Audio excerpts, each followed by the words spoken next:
안녕하세요. 초엘프코치입니다. 신장은 우리 몸의 정수기로서 몸의 노폐물을 걸러내는 여과기 역할을 하며 전해질 혈압, 체액을 조절하기 때문에 전반적인 건강에 있어 매우 중요한 역할을 합니다. 정수기 필터에 문제가 생기면 물은 정화되지 못하고 우리는 오염된 물을 마시는 것과 마찬가지로 신장이 제 역할을 하지 못하면 몸에 온갖 노폐물이 쌓이면서 여러 증상이 나타나게 됩니다. 소변이 농축되어 소변 속에 있는 칼슘, 요산 등이 뭉쳐져서 결석이 잘 발생하고 식욕부진, 오심, 구토, 소화장애, 야뇨증, 수면장애, 피로감 등이 나타나고 호르몬 생산에도 문제가 생겨 빈혈, 고다공증, 고혈압 등의 각종 합병증 발병 위험이 커지게 됩니다. 말기 신부 전에 이르면 투석이나 신장 이식 등의 치료를 받지 않으면 정상적인 생활을 할 수 없게 됩니다. 문제는 이러한 증상이 장기간에 걸쳐 서서히 나타나기 때문에 질환이 심각해질 때까지 90%의 사람들은 그 징후를 알아채지 못하며 한번 손상된 신장 기능은 회복하기 어렵기 때문에 평생 치료해야 하는 질환이므로 평소 신장에 관심을 기울이고 신장 질환을 예방하는 것이 가장 중요합니다. 오늘 전해드릴 이야기는 신장을 망치는 습관입니다. 첫 번째는 수분 부족입니다. 혈액은 약 90%가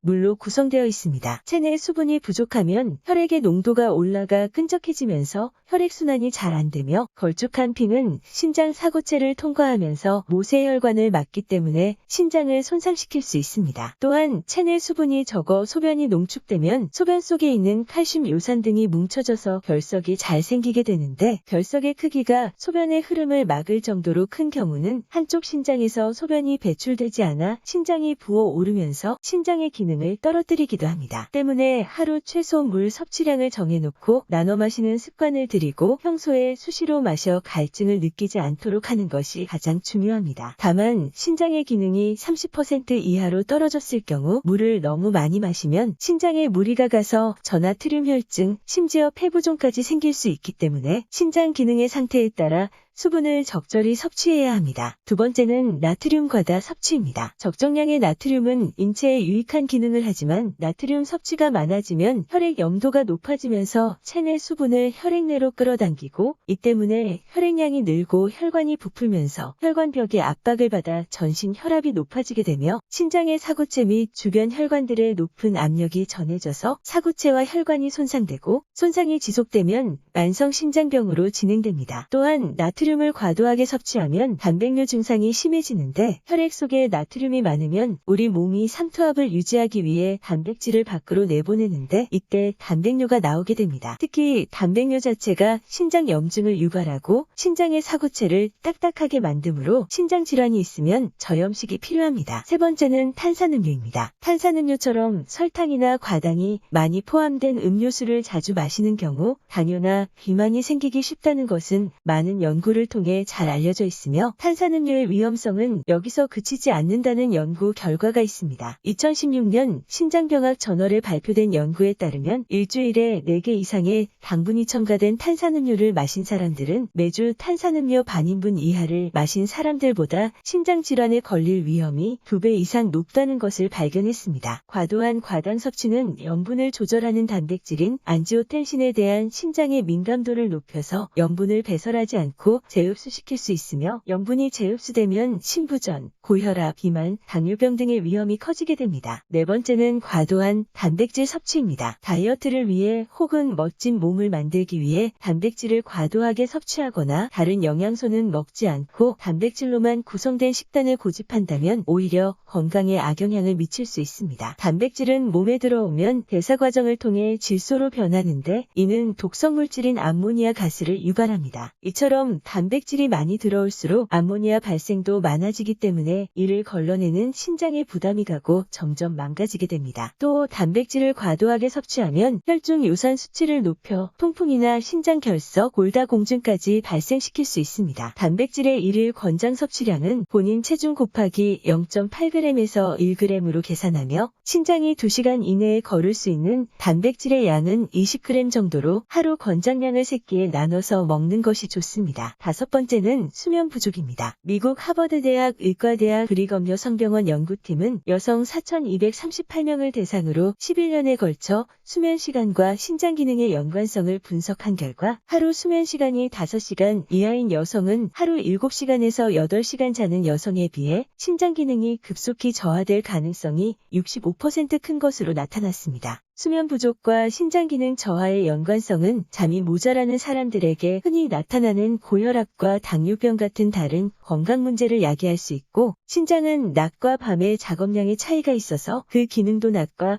밤의 사이클에 맞추어져 있는데, 수면 시간이 짧으면 신장의 시스템에도 변화가 일어나면서 신장 기능에 이상이 생길 수 있습니다. 이처럼 신장 질환은 대부분 건강하지 못한 식습관과 생활 방식 때문에 발생하는 경우가 많습니다. 신장 질환의 장기적인 해결책은 깨끗한 물을 더 많이 마시고 충분히 수면을 취하고, 여기에 더해 가장 중요한 것은 가공되거나 건강하지 못한 음식을 멀리 하는 것일 겁니다. 오늘도 함께 해주셔서 감사합니다. 건강의 차이가 곧 인생의 차이다. 시청해주셔서 감사합니다. 행복한 하루 되시길 바랍니다.